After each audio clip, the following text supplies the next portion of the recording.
Hello दोस्तों, आज मैं फिर आ गया हूँ आपके सामने एक नई जानकारी लेकर। जो आपकी आज की जानकारी होगी वो होगी गुप्त नवरात्रों के ऊपर। क्योंकि 19 तारीख से 19 जनवरी से गुप्त नवरात्रे शुरू हो रहे हैं और जो भी माता के भक्त हैं वो नवरात्रि की पूजन विधि चाहिए, कितना समय है, कब मुहूर्त है, वो सारी जानकारी आज आपको इस वीडियो में दूंगा। तो वीडियो के साथ बने रहिए, पूरा वीडियो देखिए, सारी एक एक चीज़ आराम से समझिए और इस नवरात्रि में आपको क्या क्या करना चाहिए वो सारी जानकारी आज आपको इस वीडियो में मिल जाएगी। कहीं और दूसरी जगह आपको जाने की ज़रूरत नहीं। वीडियो को पूरा देख लेना, समझ लेना। जो भी माता के भक्त है गुप्त नवरात्रि में जो साधना करने चाहते हैं, मंत्रों का उच्चारण करना चाहते हैं या किसी भी तरह की क्रिया करना चाहते हैं, तो इस नवरात्रि में बहुत महत्व होता है। इसमें जो भी आपकी मनोकामना बहुत जल्दी पूरी हो जाती है। इस गुप्त नवरात्रि में सारी विधियां गुप्त रखनी होती है और ये अक्सर क्या होता है कि तांत्रिक इस गुप्त नवरात्रों में एक्टिव रहते हैं तो उनको वे उनकी शक्तियों को धराशायी करने के लिए भक्त लोग गुप्त नवरात्रि में अपनी साधना करते हैं। तो जो भी तांत्रिकों से परेशान है, आपके ऊपर बार बार तंत्र क्रिया हो रही है, तो उन लोगों के लिए विशेष है जो आज इस वीडियो में आपको सारी जानकारी दे दूंगा और सारी तांत्रिक क्रिया विफल हो जाएगी। तो वीडियो को पूरा देख लेना, समझ लेना। लाइक करना मत करना, शेयर करना मत करना, चैनल को सब्सक्राइब करना वो आपकी इच्छा है।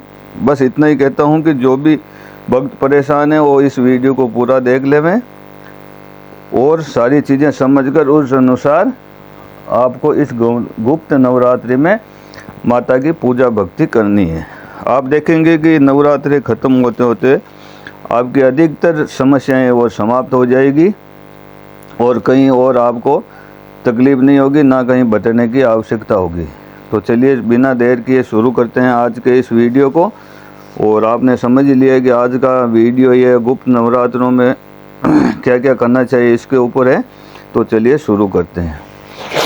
देखिए, साल में 4 नवरात्रि आती है। 2 प्रकट होती है जिसको हम चैत्र नवरात्रि और आश्विन मास की नवरात्रि हम शारदीय नवरात्रि के नाम से जानते हैं। लेकिन 2 गुप्त नवरात्रि होती है जिसमें ये 19 जनवरी से शुरू होती है और एक गुप्त नवरात्रि वापस है वो आषाढ़ मास में शुरू होती है। तो ये 4 गुप्त नवरात्रि होती हैं और इन चारों में भक्त अपनी अपनी अलग अलग मनोकामनाओं के लिए, इच्छा पूर्ति के लिए माता को प्रसन्न करने का प्रयास करते हैं, पूजन विधि करते हैं, व्रत उपवास करते हैं और मंत्र जाप करते हैं सिद्धि प्राप्त करने के लिए। एक तो 19 तारीख को आपको सबसे पहले तो आप 8:30 से 9:30 के बीच में स्थापना का मुहूर्त है। आप इस समय में सुबह 19 तारीख को सुबह 8:30 बजे से आप स्थापना कर सकते हैं। अगर किसी कार्य में व्यस्त हो गए तो फिर अभिजीत मुहूर्त है दोपहर का 12:15 बजे से 1 बजे के बीच में, आप उसमें भी स्थापना कर सकते हैं। तो ये तो हो गई मुहूर्त की बात। अब आपको ये बताते हैं कि क्या करना चाहिए। देखिए, अगर आप शत्रुओं से परेशान हैं, तंत्र क्रियाओं से परेशान हैं, बार बार आपके ऊपर तंत्र क्रिया हो रही है, नेगेटिविटी आपके ऊपर अटैक कर रही है, तो आपको कोई भी एक स्त्रोत ले लेना है। दुर्गा सप्तशती का पाठ जितना कर सके उतना पाठ करें और कोई एक माता का मंत्र। सबसे अच्छा होगा कि आपने आपके गुरु ने जो भी मंत्र बताया उस मंत्र का जाप संकल्प लेके करें और ये प्रार्थना करें कि जो भी आपके ऊपर तंत्र क्रिया करे उनका विनाश कर दे माँ। तो जो भी अपने भक्त को परेशान करते हैं ना, माता उसकी विनाश कर देती है, उसकी दुनिया उजाड़ देती है। फिर वो कहीं के नहीं रहते, चाहे तांत्रिक कितना भी बड़ा हो, उसका सर्वनाश हो जाता है माता की कृपा से। माता अपने आप करती है, आपको कुछ करने की आवश्यकता नहीं है। आपको केवल प्रार्थना करनी है माँ जगदम्बा से कि मेरे जीवन में जो भी ऑब्स्टिकल्स आ रहे हैं उनको आप हटा दीजिए और एक सुरक्षा कवच लगा दीजिए ताकि दोबारा इसी तरह का किसी तरह की घटना या अटैक मेरे ऊपर ना हो। तो सबसे बड़ी और सबसे सरल विधि तो यही है। अब आप चाहते हो कि बार बार आपके ऊपर अटैक हो रहे हैं और मैं खुद थोड़ा प्रयास करूं और माता का आशीर्वाद मिल जाए तो इसके लिए आपको मंत्र जाप करना होता है, स्तोत्र का पाठ करना होता है, दुर्गा चालीसा का पाठ करना होता है, साथ में हनुमान चालीसा का भी पाठ करना होता है। तो ये अगर आपके पास 1 से 1.5 घंटा समय है, सुबह और शाम के लिए, दोनों समय के लिए 1 से 1.5 घंटे का समय है, तो आप ये सारी क्रियाएं कर सकते हैं। ये ज़्यादातर अक्सर ये देखा गया है कि गुप्त नवरात्रि में है वो तांत्रिक भी एक्टिव रहते हैं और माता के भक्त भी रहते हैं, लेकिन जो गलत करता है उनके खिलाफ अगर प्रार्थना करके और मंत्र जाप और संकल्प लेकर स्तोत्र आदि का पाठ किया जाता है तो उन तांत्रिकों का सर्वनाश निश्चित होता है। इसमें किसी की तरह की कोई शंका करने की आवश्यकता नहीं है।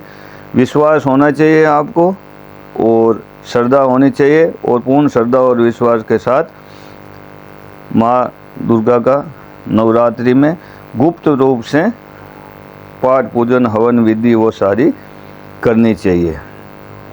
इसके अलावा अगर प्रकट नहीं करना चाहिए, किसी को कहना नहीं चाहिए कि हम गुप्त नवरात्रि में व्रत कर रहा हूँ, ये पूजा पाठ कर रहा हूँ, किसी को बताना नहीं चाहिए। पूर्ण रूप से गुप्त रखने का होता है।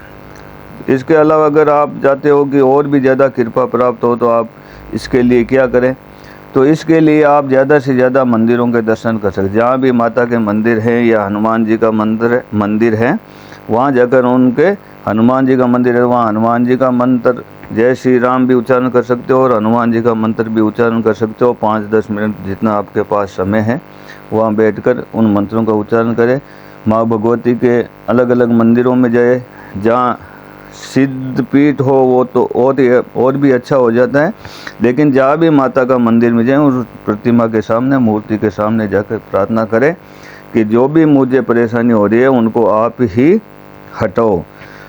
इतनी प्रार्थना करने मात्र से अगर आपके जीवन में तांत्रिक है तो तांत्रिकों का सर्वनाश कर देगा, नकारात्मक ऊर्जा है तो उनको हटा देगी, तंत्र क्रिया है तो उनको हटा देगी। और अगर आपके खिलाफ कोई भी बुरी नीयत से आपके ऊपर कोई क्रिया करता है तो माता जो है उनका स्वतः ही सर्वनाश कर देती है।